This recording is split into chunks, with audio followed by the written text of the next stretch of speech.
Malversación de fondos, fraude en subvenciones, apropiación indebida son algunos de los delitos que se le imputan a la viuda de Camilo José Cela.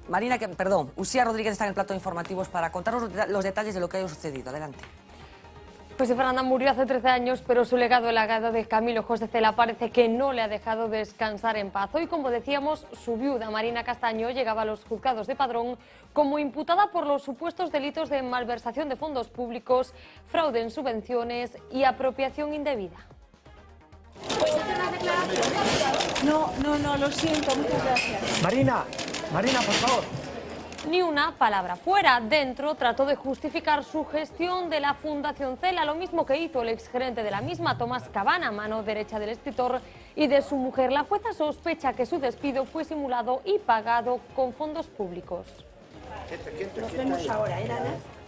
Todo esto partió de la denuncia de una vecina de Padrón, de Lola Ramos. Ella fue la que advirtió de la existencia de presuntas irregularidades en la gestión económica de esa Fundación Cela. La mayor parte de los presuntos delitos han prescrito. Unos porque al principio archivaron 2 denuncias. Una la puso un ciudadano de aquí de Galicia, que fue contable de la fundación. La segunda la puse yo en Madrid en el año 2004, también me la archivaron.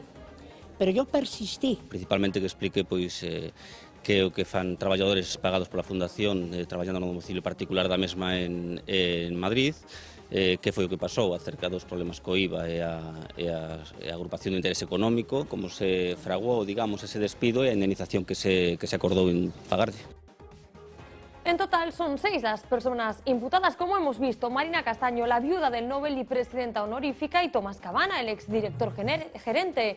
Se investiga si ambos desviaban a una sociedad privada las devoluciones del IVA y si cargaban a la entidad gastos personales. De hecho, el tercer imputado es un trabajador del servicio privado de Marina Castaño que constaba como personal de la Fundación Cela. Dositeo Rodríguez es el cuarto imputado, fue patrono de la entidad y se le vincula con el despido en 2010 de Cabana. Un despido que la jueza cree que fue simulado y que le reportó al exgerente 150.000 euros. Por este mismo cese tendrán también que declarar la hija del exconsellero de Fraga y el exsecretario de la Fundación, José Luis Delso. Es el guión judicial de una entidad polémica.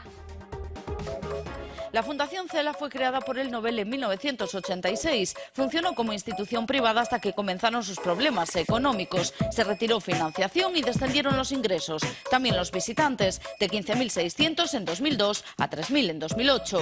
La situación económica se volvió crítica y la Xunta acudió al rescate. En 2010 inyectó 250.000 euros y asumió el control. Marina Castaño pasó a ser presidenta honorífica y la presidencia real la asumió el consellero de Cultura. En 2012 culminaba su transformación en Fundación Pública Autonómica dedicada a la promoción del estudio de la obra del Nobel y a la conservación de su legado. Desde entonces, las subvenciones públicas constituyen el grueso de su presupuesto. En este 2015 la Xunta aporta 257.000 euros, la Diputación de A Coruña 36.000 y el Concello de Padrón 24.000, unas cantidades que se han mantenido en los últimos años.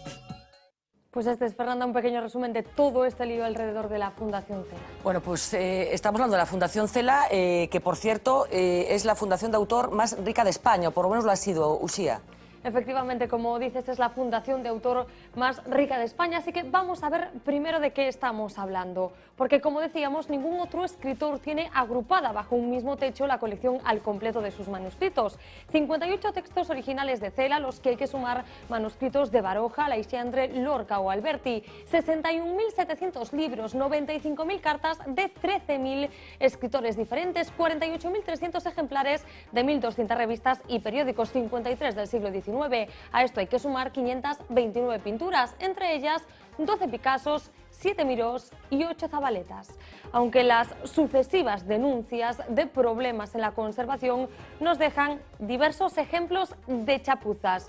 Uno de los lienzos de Miró, por ejemplo, está colocado en el baño personal del Nobel y 2 tablas medievales están sobre un radiador, llegando a alcanzar los 65 grados de temperatura. Parece que Cela lo quiso así, pero lo curioso viene ahora. Y es que tras diversas quejas, a Tomás Cabana, entonces gerente, se le ocurrió, atención, forrar con plástico el reverso de las obras. Un remedio que empeoró las cosas porque las telas entonces comenzaron a dejar de transpirar. Pero vamos a seguir hablando de chapuzas, de ideas de bombero, porque hay otra que se lleva la palma.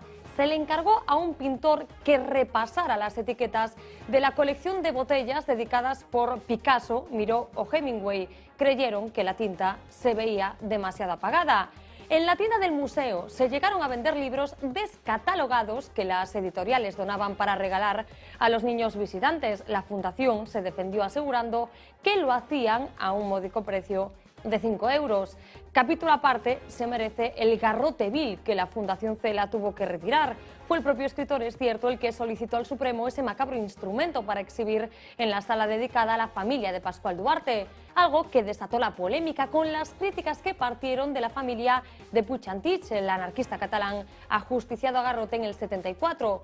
La petición de retirada llegó hasta el Congreso de los Diputados, pero seguimos con ocurrencias del propio Nobel, porque no sé si lo sabían, pero Camilo José Cela llegó a ofrecer a Jesús Gil escribir un libro de Marbella por el módico precio de 250 millones de pesetas.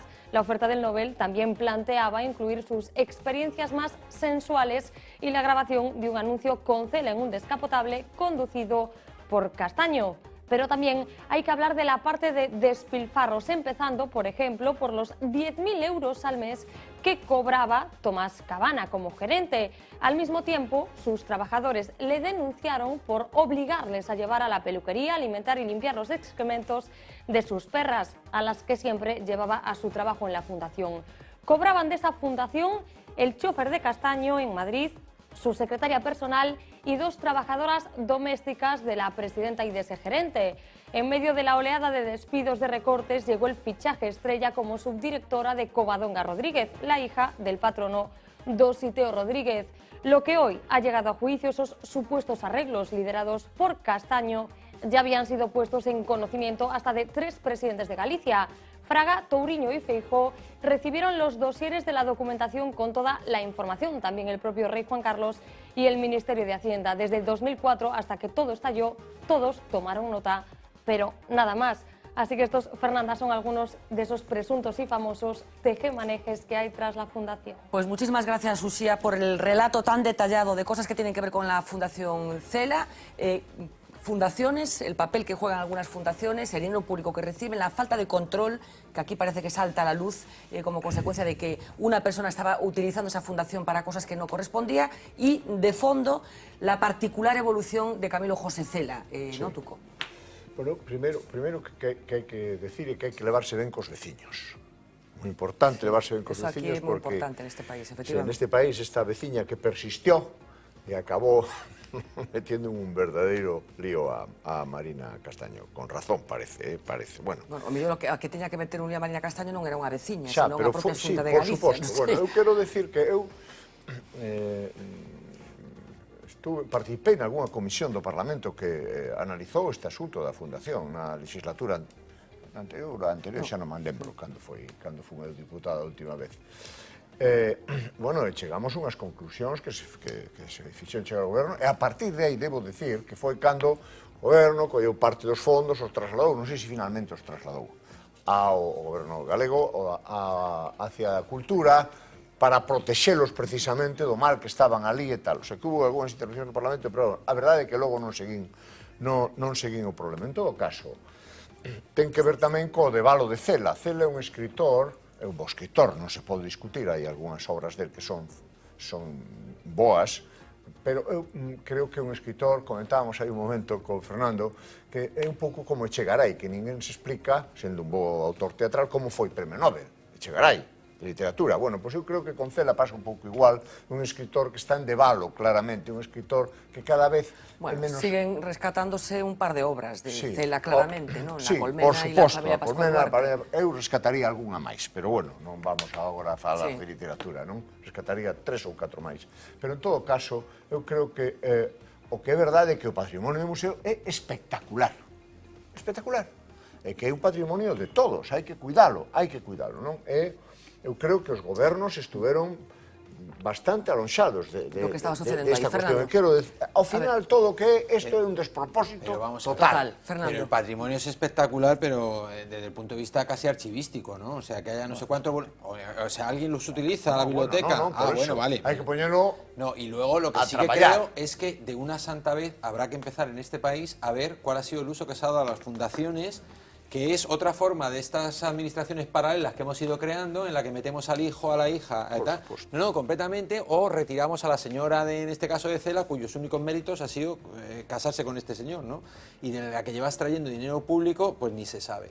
Pero como esta fundación hay muchísimas, y con muchas de las que he tenido contacto, es que esto es una vergüenza porque es la forma de trincar subvenciones para que alguien viva de eso. Se lo monta cuando alguien ya va a morir, que ha tenido una cierta relevancia, y de monto esto y dejo aquí a mis parientes colocados, cuando no, los políticos de turno también lo utilizan. Cosa que luego, lo que no entiendo es por qué los políticos tienen interés en mantener... Bueno, claro, se ve porque... Yo no sé, Miguel, si tienes datos de cuántas fundaciones...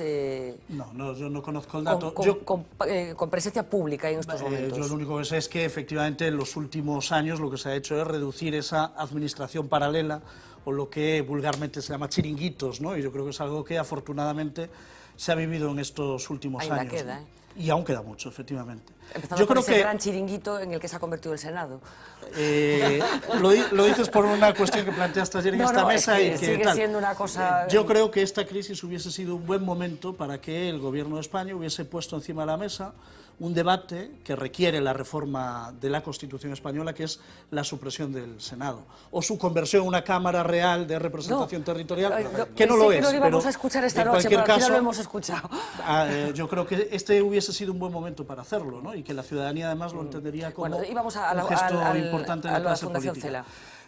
Sobre esto, yo creo que lo más importante de la Fundación Cela es que hoy podemos decir que es una fundación pública, controlada por la Xunta de Galicia, y que estas cosas pasaban cuando era una fundación privada, y que estos excesos de los que hemos oído han llevado efectivamente a esa fundación privada que dirigía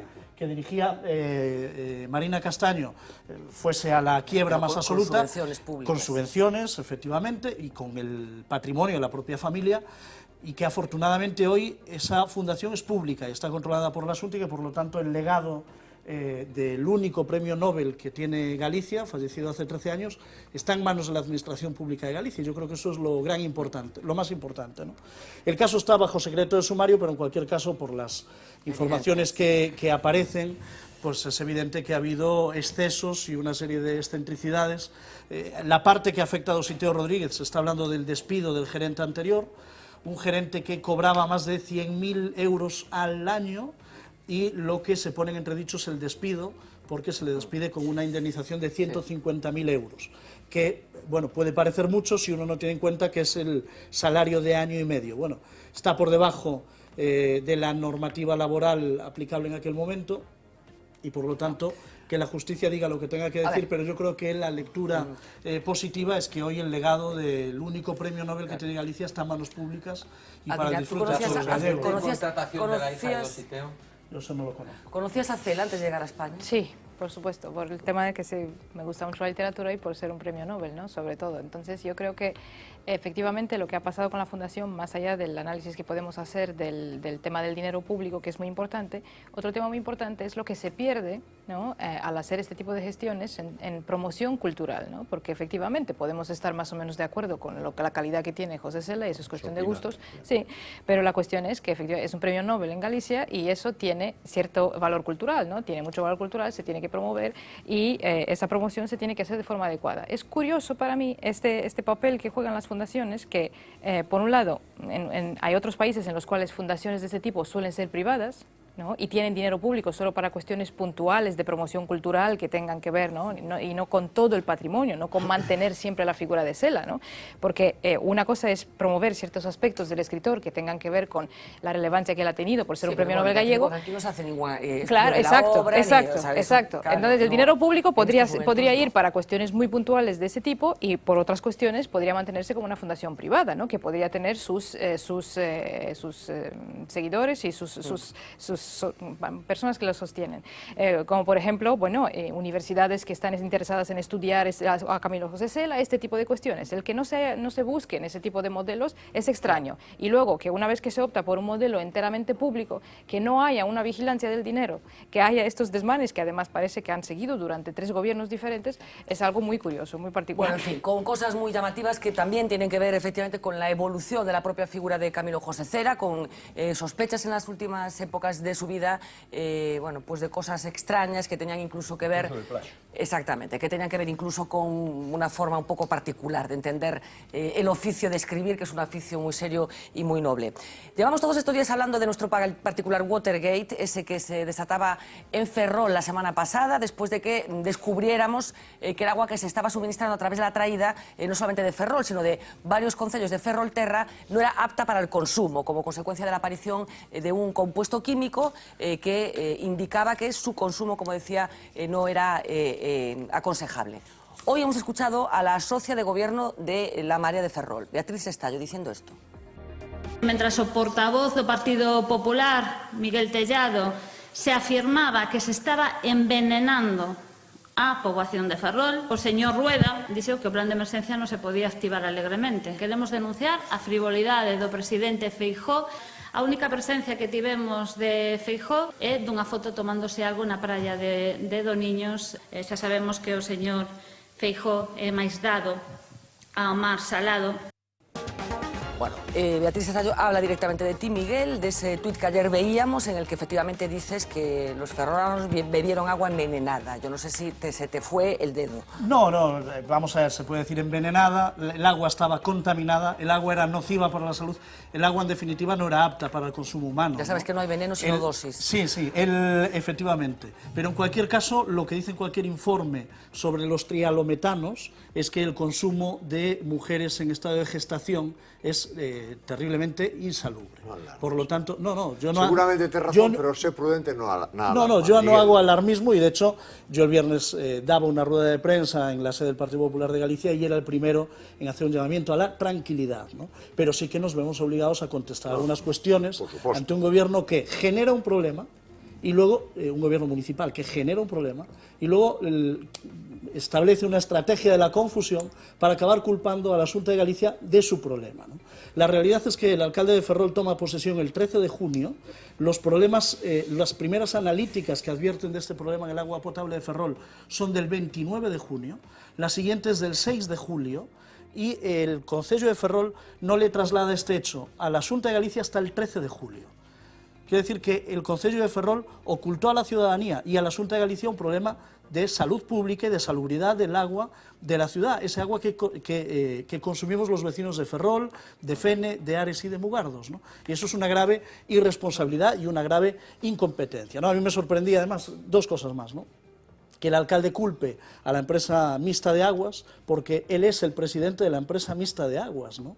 Y que por lo tanto, pues casi resulta ridículo y un intento de engaño a la ciudadanía, ¿no?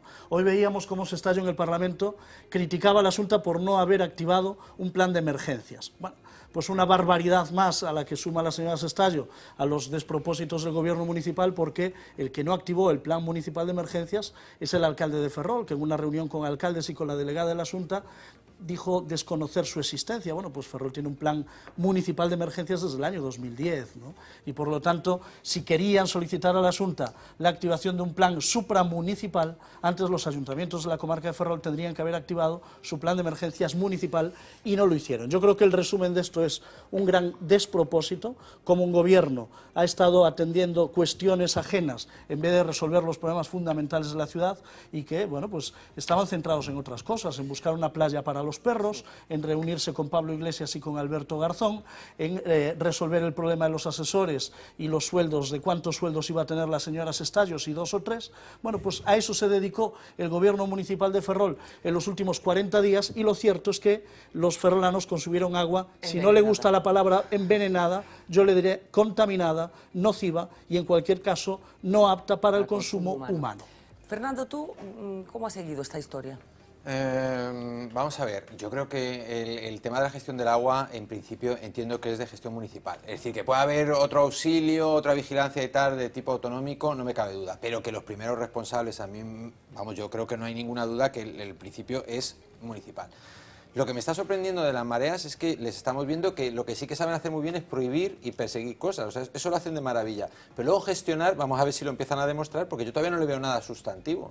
Es decir, ante la primera crisis que se encuentran, no entiendo por qué, no sé si es que es por una especie de animadversión contra la Xunta o por poder demostrar, es que no entiendo el por qué no lo han dado traslado antes, es decir, se podrían haber lo podrían haber solucionado mucho mejor. De todas maneras, las críticas superlativas yo creo que se te vuelven en contra a ti y a cualquiera que las haga. Quiero decir que poder decir lo mismo, cuando uno hace una crítica sosegada y cierta, hace que sea creíble el discurso. Entrar a decir, están bebiendo agua envenenada, hace que ya no crean ni lo que está diciendo. Cuando yo creo que efectivamente aquí un problema de gestión en todo este tiempo sí que lo hay. A ver, Tuco. Bueno, creo que a posición de Miguel Tellado é unha posición alarmista por unha razón, non? O salado tono sempre encendido del que tamén o teño a veces. Tú más. A veces, bueno. Impresionante, o sea. Mucho más. Máis vehemente, pero non tan... Creo que tan ácido. Hombre, por creo Dios. que Miguel é moi ácido, non, en serio, sí, bueno, non pasa nada. Un ver, ácido veña, outra sí, bueno. base. Un ácido outro básico. Os ácidos e das bases, non? Hai xente básica tamén, pero creo que non é o meu caso. Permíteme a chulería. Eu creo que, a ver, polo que explicou o último día que estaba eu aquí, ademais, excelentemente, un excelente funcionario que era o xefe de Sanidade, o xefe de Saúde Pública da provincia, da Xunta. Bueno, eu creo que o problema é un problema que hai que ter en conta, se fixo unha medida de prevención seguindo as directivas que nestes casos ten a Unión Europea, pero me parece que o problema, salvo o asunto das embarazadas, que eu descoñece, por lo tanto non me atrevo a discutir yo a Miguel este la gestión asunto. de la crisis, no resto, ¿tú crees, me parece que é unha posición alarmista. ¿Haces la lectura que se está haciendo aquí en la mesa? De que... No, a xestión da crisis, o que eu entendí outro día ao funcionario é que, o dixo claramente, non é que o entenda, o dixo, que non era un funcionario municipal, que a empresa que xestionaba isto, que eu preguntei, recordarás, Fernanda, unha empresa pública ou unha empresa privada? Ao final resulta que é mixta. É mixta, bueno. 51% vale, moi municipal. ben. Entonces, bueno, es un dato importante. Si non lle quito importancia a eso, Miguel. El dixo que a empresa tardara en enviar ese informe á Sanidade e ao propio goberno municipal. Porque as empresas son autónomas. Entonces, non quero quitar ninguna responsabilidade ao alcalde ni a Beatriz Estaño.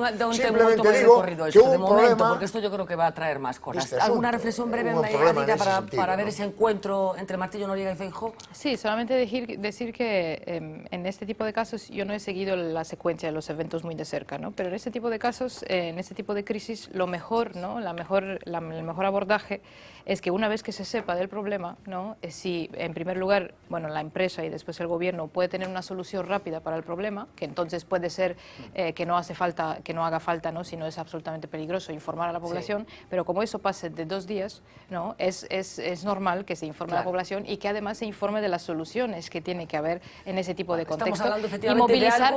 Y no obstante, los planes municipales, más allá independientemente de cuáles tienen que ser las responsabilidades, ¿no? Y puede ser que las responsabilidades en este caso inmediatas son municipales. En casos de emergencias de este tipo, tiene que haber unos planes integrados, porque en este tipo de casos lo primero que tienes que hacer no es solo resolver el problema, pero también traer agua de otras partes, por ejemplo, que requiere colaboración, y requiere un plan superordinado, ¿no? Requiere un plan a otro nivel, no se puede tener solo municipal.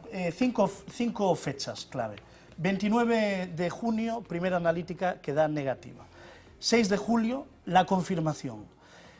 Se pide un segundo análisis por parte de la empresa municipal de aguas, Emafesa, que llega el 13. El 13 a Emafesa le arde el problema en las manos porque lo tiene desde hace 14 días encima de su mesa y no ha dado traslado a la Xunta, y el alcalde es conocedor. El 13 lo comunican... ¿Desde cuándo conoce el alcalde? ¿Estás seguro? El alcalde es el presidente. Eso no importa. Es que si no lo conoce el alcalde es un incompetente. No, te pregunto. ¿El alcalde es conocedor? Si no lo conoce, el alcalde es un incompetente porque es el presidente de una empresa que es municipal. Pero es que hay que tener cuidado con esas acusaciones, Miguel. Deja que te siga. Vale, por favor. 13 de julio, la empresa traslada, la empresa municipal de aguas que preside el alcalde de Ferrol, traslada esta analítica a la Xunta de Galicia. Al día siguiente la Xunta le dice a los alcaldes, al alcalde de Ferrol, a la empresa municipal de aguas, tiene que prohibir el consumo de agua porque no es potable. Y ahí es cuando el alcalde dice que se entera. Ahí es cuando se entera. Ahí el alcalde dice que se entera. Del 14... no se toma la decisión de comunicar que el agua no es potable hasta el día 16. Pasan 48 horas. En fin, por lo tanto, y en todo caso yo tengo que decir que el día que se decreta que el agua no es potable, el alcalde de Ferrol recibe la llamada del presidente de la Xunta de Galicia, recibe la llamada de 2 conselleiras, la de Sanidad y la de Medio Ambiente, Transporte e Infraestructuras. Que están haciendo su trabajo.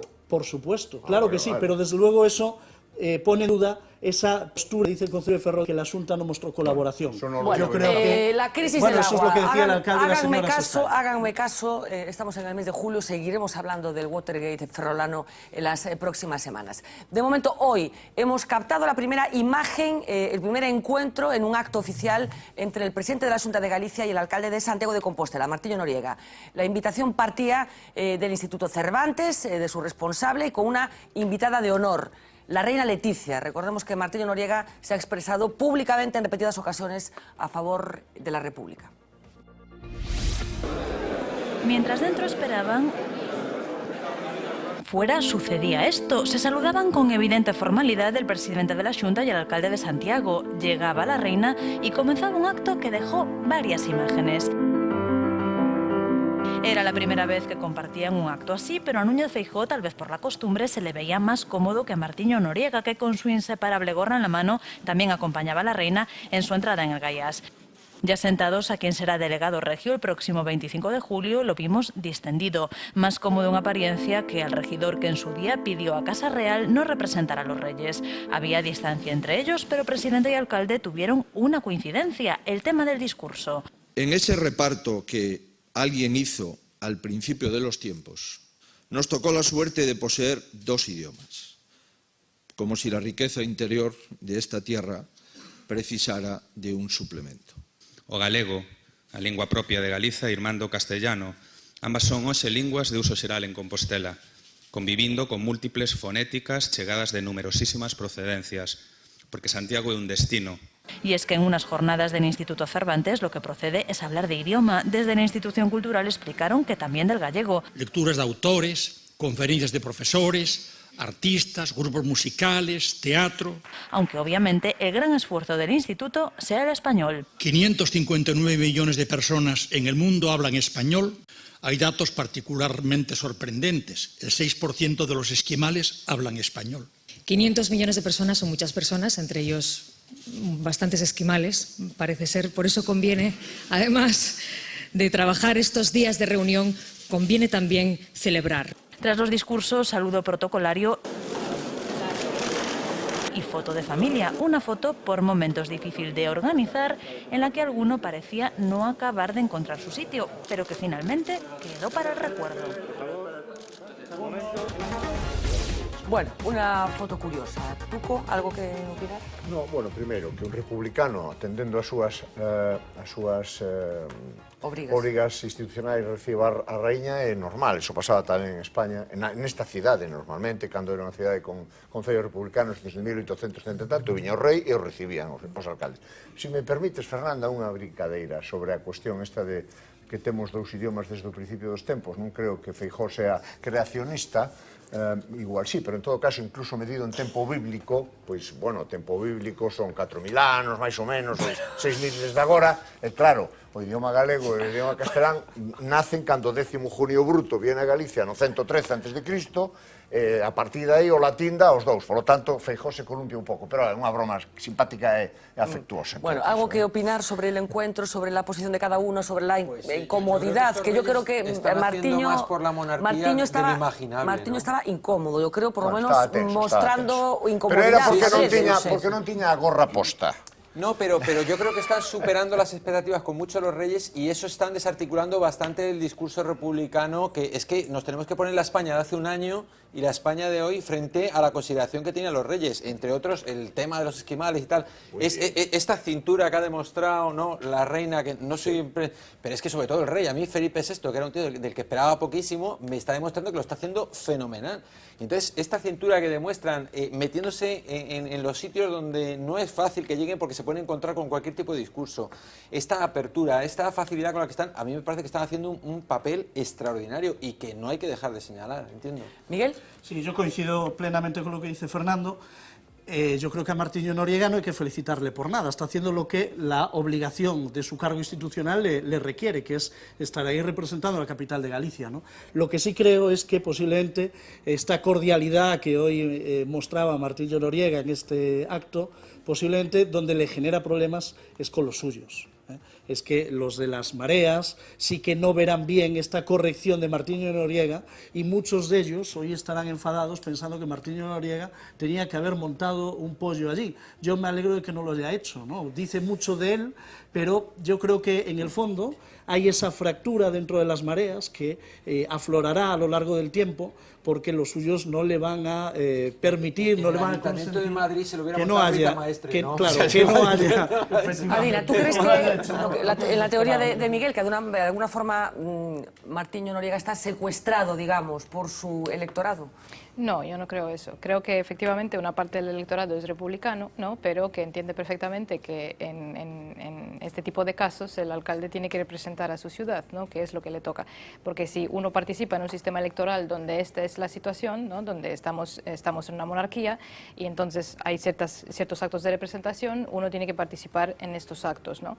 Otra cuestión es de si el electorado defiende que haya un proceso que se abra, que sea un proceso de una transición hacia una república, que es algo diferente, ¿no? De momento las mareas no han tenido eso en su plataforma electoral. Entonces, eso también significa, porque ellos han palpado mucho su electorado, significa que al no tener eso en su plataforma electoral, tampoco han considerado eso como un tema mayoritario, ¿no? ¿La política hace extraños compañeros de cama, vosotros queréis? Sí, sin duda. ¿Cuál es la más extraña que tú has conocido?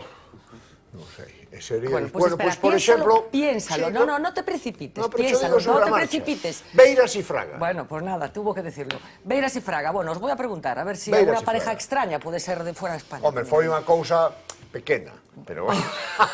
Bueno, iba a decir una cosa, Sí, pero sí, no la voy a decir. mejor no lo digas. Exactamente, seguro que la misma que ibas a decir tú. Vamos a hacer la última pausa, enseguida les cuento por qué decimos esto, porque hay una nueva pareja, Love is in the air.